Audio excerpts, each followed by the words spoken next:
Someone sent me this video about errors in the Bible. Here's a piece of it.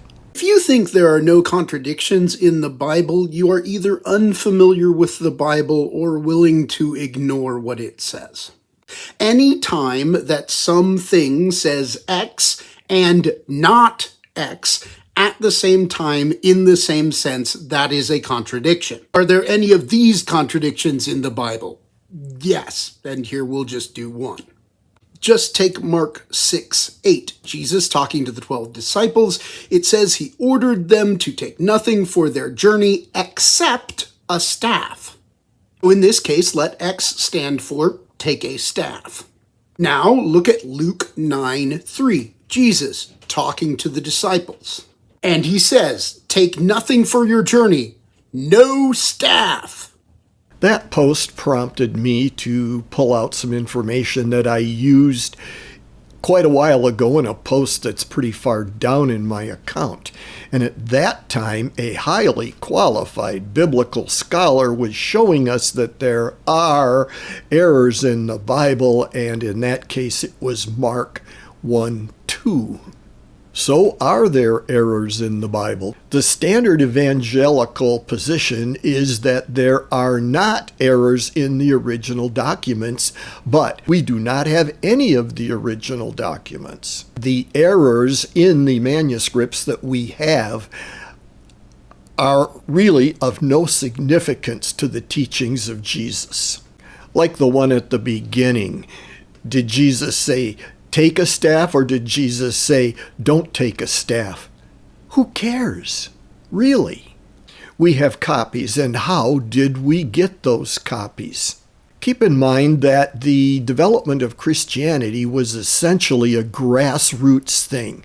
It wasn't an organization, top-down phenomenon. For copying the Old Testament, there were professional scribes that followed prescribed rules when they were doing the copying, and it was done carefully by people who were really knowledgeable about what they were doing. But for the New Testament, what do we have? There's no tradition of copying. So Luke writes a gospel. Paul sends a letter to a church. Someone says, hey, this is important. I want a copy of that. Hey, Fred over there, you know how to write. Make this copy, and we got to get this letter back quick, so do it as quickly as you can. So Fred goes and makes a copy because Henry over there wants to have a copy of it. And Fred scribbles out a copy of one of Paul's letters. Thus, we have a manuscript. I would really be surprised if we didn't have manuscripts that were full of errors. So we have a lot of copies, and they don't always agree. Well, how do we choose which copies are correct? Aha! A guy named Griesbach back in 1796 came up with 15 rules, Griesbach's canon, for which readings to choose as being correct among the variant readings in the various manuscripts that we have. One of them that really caught my eye was that if there is a reading that creates an error, that is probably the correct reading. And his thought maybe makes a little bit of sense, but he's saying if there's an error and a scribe who knew what was going on in the other document saw that it was an error, he would have corrected it. So the error was probably there in the first place. And the corrected version is probably incorrect. We don't know that whoever was making the copies had other books, other gospels to compare, to work from, or was even familiar with other ones. Griesbach's canon creates errors in the accepted manuscripts. Therefore, if we compare manuscripts, there are going to be errors. That does not mean there are errors in the Bible. It means there are errors in manuscripts.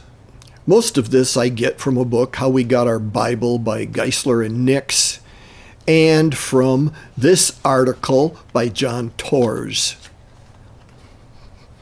And somewhere in some of that, and I can't remember which, One of them made a comment that the gold standard of New Testament manuscripts is Sinaiticus and Vaticanus, and says that those are terrible manuscripts. And of course they would be if we're using Greasebox Canon to evaluate them. The manuscripts we have errors, but there is agreement on everything that refers to doctrine.